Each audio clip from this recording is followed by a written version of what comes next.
Hashtag United. For better or for worse, the name instinctively stands out. Down in the Isthmian League North Division, the 8th tier of English football, formerly a YouTube football team, rubs shoulders with long-standing traditional clubs like Grays Athletic and Bury Town. The rise and, well, the existence of Hashtag United's place in the football pyramid has reached great scrutiny by other members of the non-league footballing world. To many who just simply follows them on YouTube or may just be aware of their name because of the content creator Spencer Owen, aka Spencer FC, will be proud to witness the journey of a man with his friends making some silly videos on YouTube, making a football club, exhibitions with BT Sports, playing at Wembley Stadium against other legends of the game who was part of this. You may say, oh well, you know, just Perez, Cafu, Steven Gerrard, Essien, Rio Ferdinand, Robbie Fowler, Patrick Kluivert, JJ Okocha. The list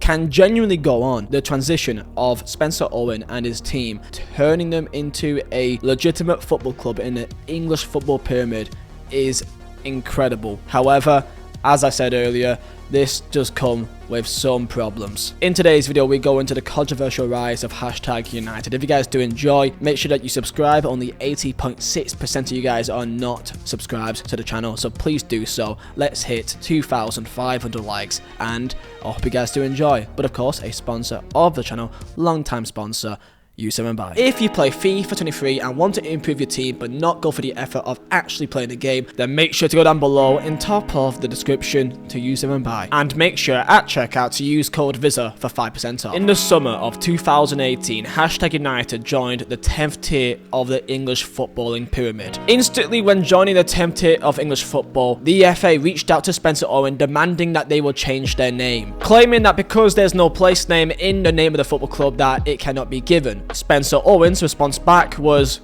where's Port Vale? Now you've joined kind of like the football pyramid. We were told we had to change it. They Was you? Really? Yeah, they told us to change it, the FA. What? And I just said no. Why'd they tell you have to change it? It didn't have a place name in it. And I said, where's Port Vale?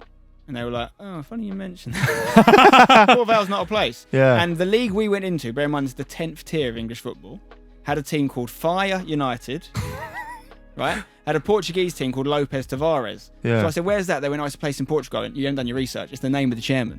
The chairman was called Lopez Tavares. Oh So my his team, god! I would have had better chance calling my team Spencer Owen FC than Hashtag United, which has a reason for that name. So I was like, give me a reason to not call it that. The name Hashtag United has formed many talking points in the football community. For some people, it could be seen as a reason of why not to take them seriously, stating that why would you take a football club seriously with a name like Hashtag United? Might as well call it Colon FC. And comparing a hashtag in contrast to other clubs in the same divisions of football on the 8th tier, 9th tier, 10th tier, and so on, which may have multiple years of history dating back to their local community. And just to clarify of the origin of the name Hashtag United, Spencer Owen explains this as well on podcasts. We hadn't had a name for it yet, but we had a 7-a-side team from all the Copper 90 guys that we used to play in London called Hashtag FC, which we called as a joke because it was like we all worked in social media. When we had to create an 11-a-side team down the line, I was like, I know people don't like that name, but I like that about it. Alongside a name that was formed just as a simple 7-a-side name, which then turned to an 11-a-side name for a YouTube team, which then continued and became the main branding. Alongside the name being a problem, a massive reason of why a lot of people in the non-league footballing world have a problem with Hashtag United is that they are seen to have an unfair advantage. Due to the size of their football club and most importantly their online influence and their branding, that means that they are able to gain a lot of sponsorships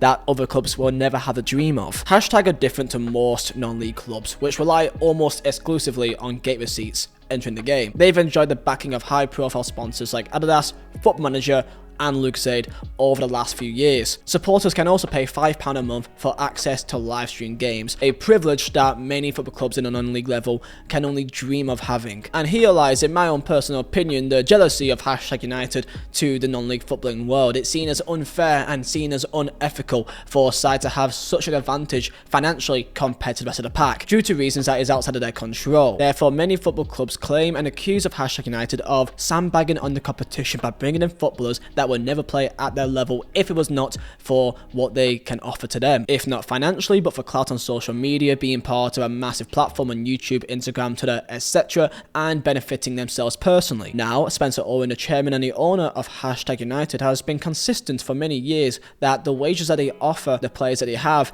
is no different to the rest of the division. Coming from a YouTube team called #United, going up against, you know, teams that have been around hundreds of years, real old school committee-led, like old boys type teams, and we were perceived exactly the way you think we would be. People just find the easiest possible route to explain it in their heads, in which they always think is money. Like, and we do have money. Like, we're not hiding away from that. We have great sponsors, which is what Seb, you know, does a great job at bringing in for the club. But we don't throw it at the players, and I'm sure they'd love it if we did. As quoted here by co-chairman Seb Owen, saying, "Some people were very pleased because they saw what that would mean. We were bringing record attendance numbers to away games, more money at the bar, more money into their club. People watching online, increasing awareness of non-league football and celebrating what it is. Others didn't want us anywhere near it. They didn't understand it, so they didn't like it by default. One by one, we think people started to warm to us as we came to play them, and they met us. They saw that we weren't just a load of weirdos with a crazy name." #United were determined to combat what they saw as common misconceptions, that they didn't understand non-league football and weren't committed to it. Many assumed that they would throw money at the team to bulldoze their way through the divisions. Instead, the owners have always preached the importance of sustainability. After entering the pyramid, everything suddenly had to be scaled up from what they used to do in their YouTube content. Better players were recruited, an experienced coaching team came in, and a ground sharing agreement was reached with Haringey Borough. They since moved to Chadfields and now the Len Salmon Stadium in Pitsea, while searching for a permanent home of their own. And from a personal perspective, I do think the work of #United does do a lot of great service to the non-league football pyramid in terms of bringing a lot more light to it. It's similar to the debate about YouTube boxers entering the pro boxing world. While hardcore boxing fans will try to gatekeep their sport by mocking and refusing the YouTube boxers to enter their sport, the great reality is that the eyes and the attention that the YouTubers bring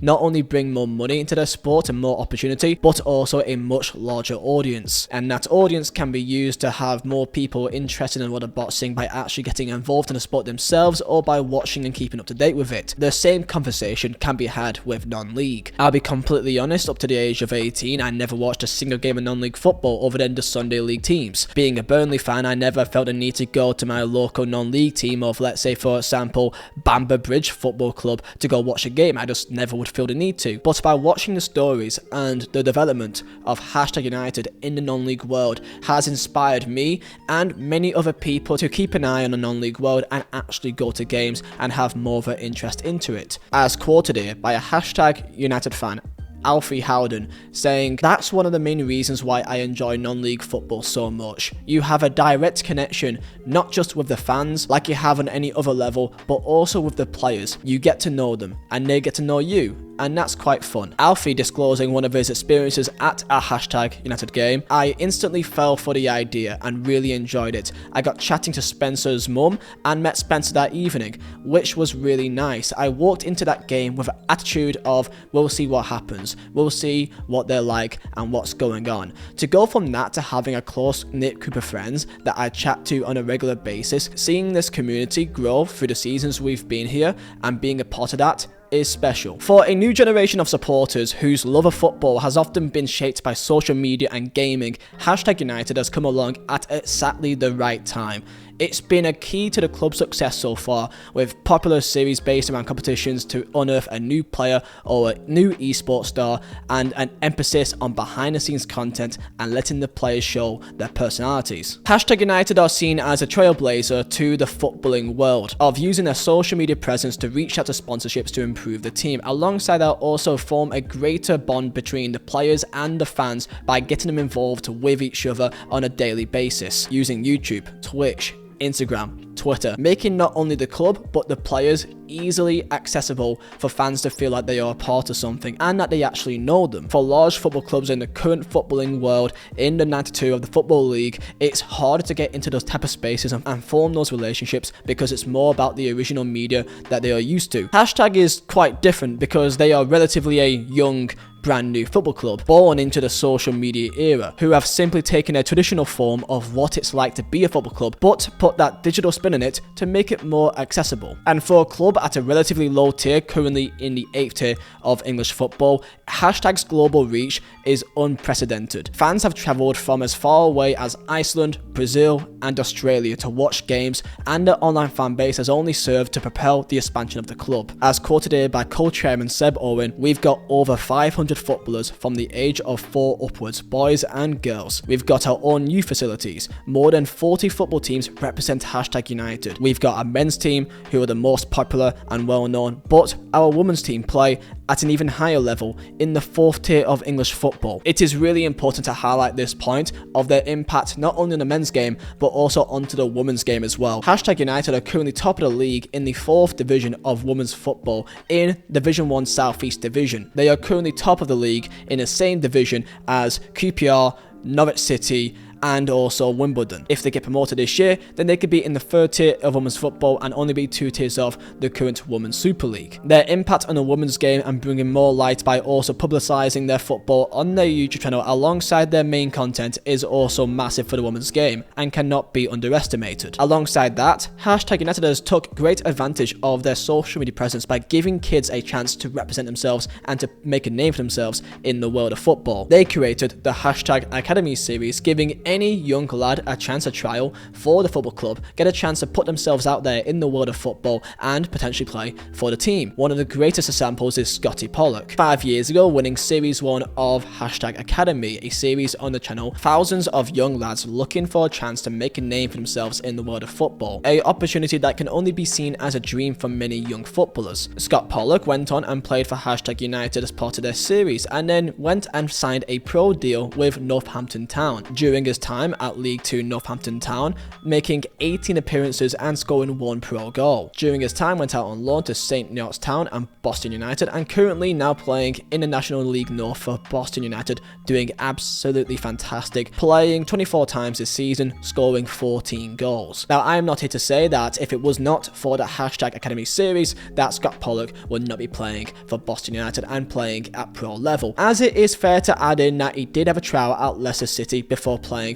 for Hashtag United, but sadly did not get signed. But what is important is the opportunity that Hashtag United has to the younger social media world that is so vital for these young lads to make a name for themselves, and Scott Pollock is just one great example of that. One of the biggest moments for Hashtag United, and one that I'm sure that you are already well aware of, was when they were broadcast live on the BBC for the FA Cup first qualifying round match versus Soham Town Rangers. This match was absolutely thrilling and involved the 85th minute equaliser that led to a penalty shootout on the night, with Hashtag United winning on penalties. This was not just a great example of Hashtag United, but also a great example on the non-league world. As you saw the crowds get bigger and bigger in the FA Cup, led to the idea of non-league football looking more appealing to the younger audience. Sadly being knocked out in the second qualifying round by Braintree Town from the National League South. Joining level 10, they won the Eastern Counties League Division 1 South, instantly top of the league, spending 2 years in the Essex Senior League in level 9